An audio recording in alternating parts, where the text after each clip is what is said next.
Onlar cesaret ve keşif ruhunun simgesi.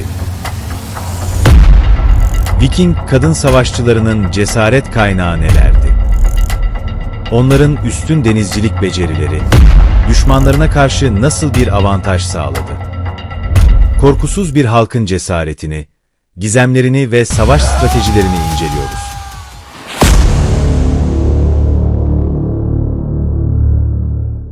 Ölüm saatin geldiği için korkma, ondan kimse kurtulamaz.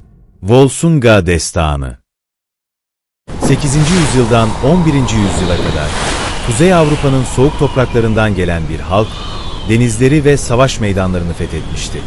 Bu cesur savaşçılar, sadece güçleriyle değil, stratejik zekalarıyla da tarihe adlarını yazdırmışlardı. Peki, bu korkusuz halkın savaş stratejileri nelerdi? Ya da hangi taktikler onları yenilmez kılmıştı?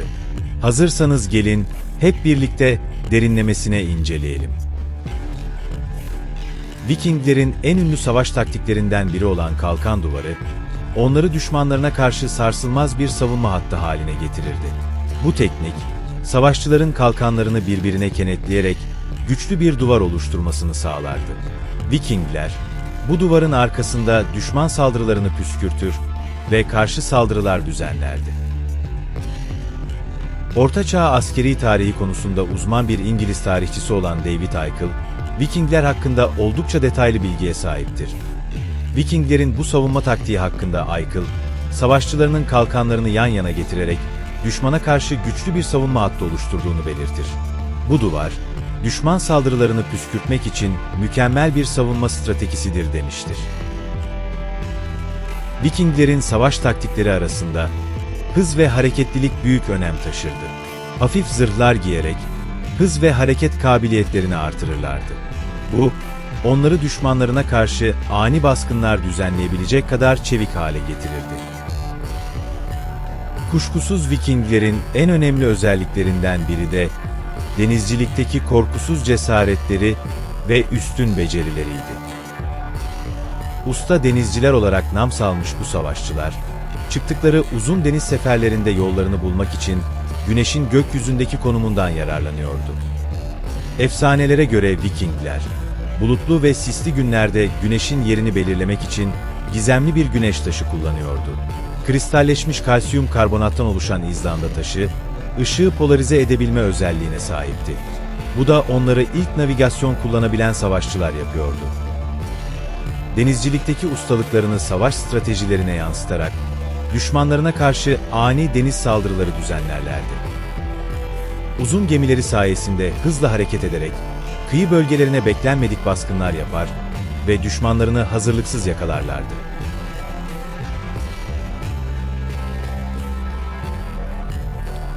Viking gemilerinin hızı ve manevra kabiliyeti, onları denizlerde yenilmez bir ordu haline getirmişti.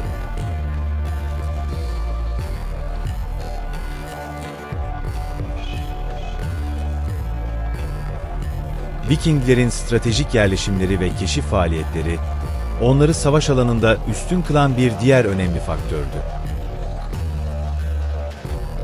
Savaş alanının özelliklerini avantaja çevirerek stratejik yerleşimler kullanırlardı.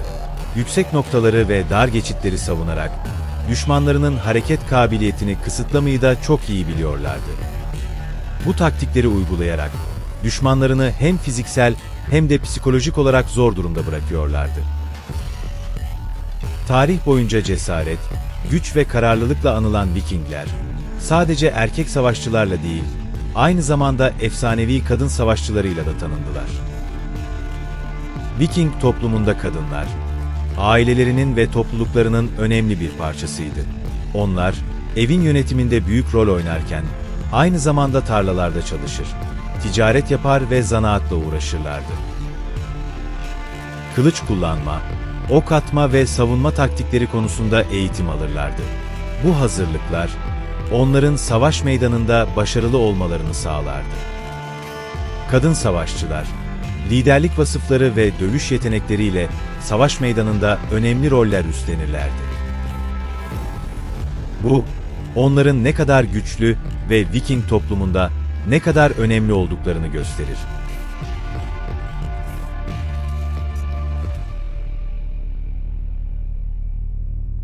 Onların yaratılış hikayeleri, tanrıların ve yaratıkların arasındaki epik savaşları ve kahramanlık hikayelerini içerir. Vikinglerin inancında, tanrılar ve tanrıçalar önemli bir yer tutar. Gelin, önce bu tanrıları yakından tanıyalım. Odin, tanrıların başı, bilgelik, savaş, ölüm ve büyü tanrısı. Thor, insanların ve tanrıların koruyucusu, gök gürültüsü, şimşek ve savaş tanrısı. Freyja, savaş tekniklerinin ustası, aşk, güzellik, savaş, bereket ve büyü tanrıçası. Loki, yetenekli bir şekil değiştirici, hilekarlık, kurnazlık ve değişim tanrısı.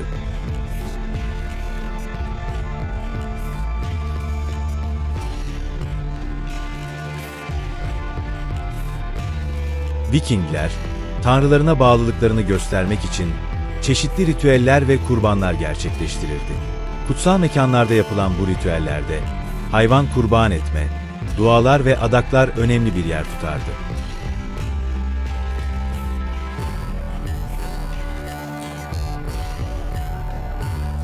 Viking inanç sisteminde büyü önemli bir yer tutardı. Özellikle kadınlar arasında yaygın olan bu uygulama, geleceği görme ve bilinçaltı dünyaya erişme yeteneği sağlardı. 12. yüzyılla birlikte Viking inanç sistemi, Hristiyanlıkla değişim sürecine girdi. Bu süreçte Vikinglerin mitolojik hikayeleri ve inançları, Hristiyanlıkla birleşerek modern İskandinav folkloruna katkıda bulundu. Ancak Vikinglerin tanrıları ve mitolojik hikayeleri hala güçlü bir şekilde hatırlanıyor ve saygı görüyor. Bu cesur halkın stratejik dehasını, tanrılarına adadıkları derin bağlılıklarını ve ölümsüz efsanelerini birlikte keşfettik. Onların savaş meydanlarındaki zafer çığlıkları, tanrılara sunulan adakların yankıları ve büyü dolu ritüelleri, modern dünyanın bile sınırlarını zorlayan birer efsane olarak kalacak.